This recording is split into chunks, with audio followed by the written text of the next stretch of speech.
continuing with your breaking news headlines this Sunday morning, thousands of fighters from Iran-backed groups in the Middle East are ready to come to Lebanon to join with the militant Hezbollah group in its battle with Israel if the simmering conflict escalates into a full-blown war.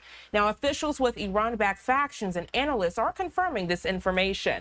Almost daily exchanges of fire have occurred along Lebanon's frontier with northern Israel since fighters from the Hamas-controlled Gaza Strip staged that bloody assault on southern Israel back in early October that set off the war in Gaza. Joining us live this morning for this breaking news alert, national security expert with the University of New Haven, Ken Gray. Good morning to you, Ken. Always a pleasure. Hello again. So I want to ask you, we have been discussing, will a war break out between Israel and Hezbollah? We are very familiar with the fighting that's ensued, but we're looking to see if that declaration of war will happen. Now learning that thousands of Iran-backed fighters are actually trying to join Hezbollah in this fight. Very concerning this Sunday morning. It is indeed very concerning. There is more activity by the IDF occurring across the border into Lebanon than is occurring right now throughout the Gaza Strip. The IDF is responding to attacks by Hezbollah, and the senior military leaders have approved the plan of moving into southern Lebanon in the event that they need to do so. They have been simulating their early stages of such an attack if they decide to do so. And so there is a real possibility that this warm front that is going on the northern border there of Israel with South Lebanon is going to heat up and become a full conflict, another front for this war. In addition to that, Israel over the weekend struck against a supporter of Hamas, Ayman Gatma, who has been providing weapons to Hamas, and he was in Lebanon. And so there very much is activity by the IDF against Hezbollah and against Hamas members inside of Lebanon. And this is likely to spill over and become another front. You mentioned the fighting with the IDF, changing that video now on the screen so the viewers can see it. To paint that picture of the fighting that's happening there in the Middle East. Now, we know this conflict is happening simultaneously with the conflict with Hamas, as you just explained. And many of the viewers concerned about that regional conflict that you expressed. When you hear of fighters joining a terroristic organization to try to defeat Israel, you wonder, in fact, that they might also try to team up with Hamas on that front. Sure.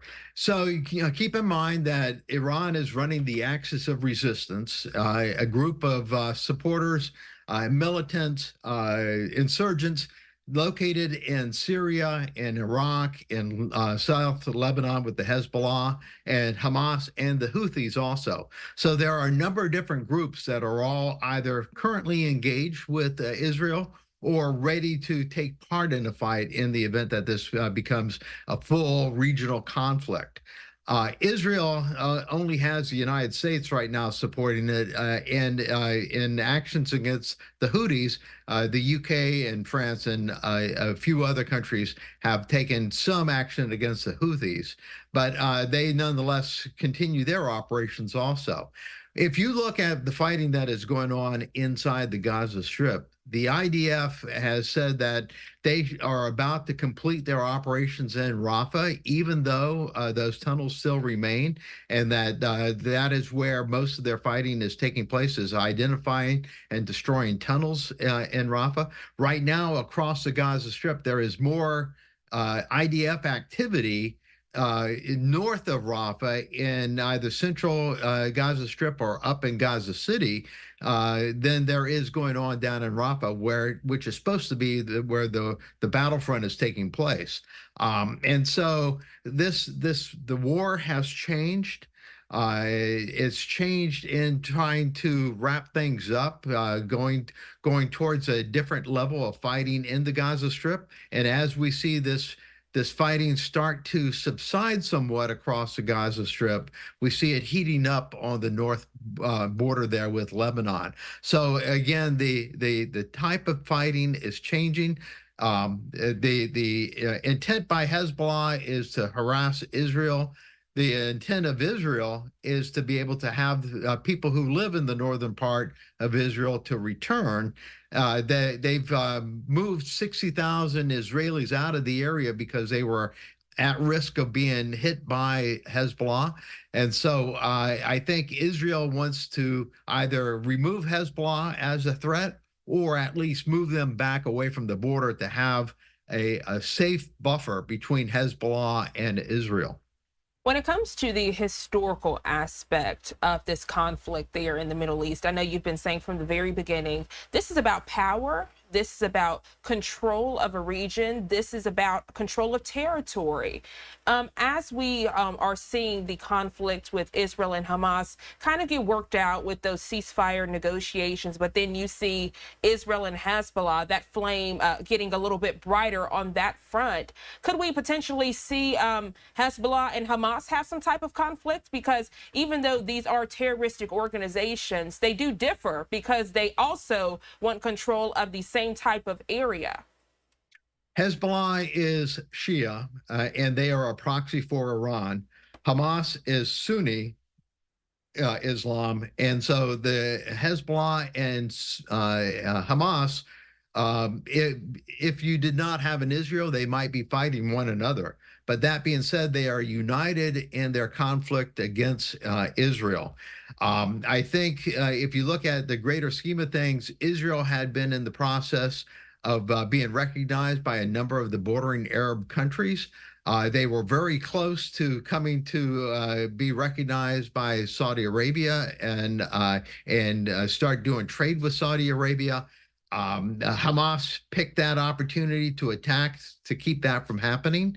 And then Hamas struck Israel, fled back into the Gaza Strip, and appealed to the Arab nations to try to come to their support, which did not happen.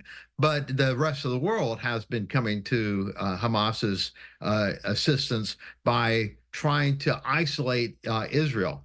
As I've said before, Hamas wins this war by surviving, and it looks like the IDF will not wipe out, will not totally neutralize Hamas if this conflict ends up being resolved here with coming to some type of recognition of the Palestinians as a two-state solution. Hamas wins in that case, even though that was not their intent.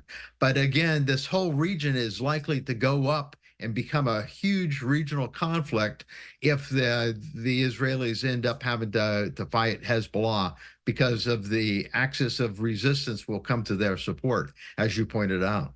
When it comes to the fighting, I know the last time we spoke, we were following headlines of those reservists joining the IDF, coming out of retirement to help with this military front. And then now you see that thousands of fighters offering to join Hezbollah. Is there concern? I know there was concern about the aid to help with the war as far as the ammunition and those type of things. But now we're seeing, are there even enough fighters for this conflict to continue on both sides?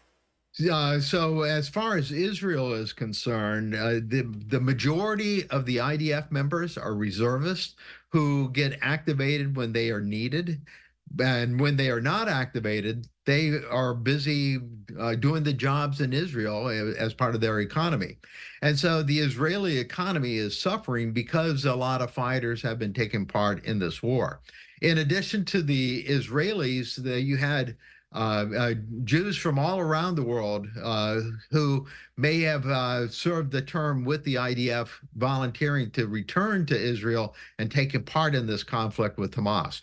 Early on, you had people from all over the world go there and sign back up to take part in that conflict. Some of those have since been pulled out and sent back home.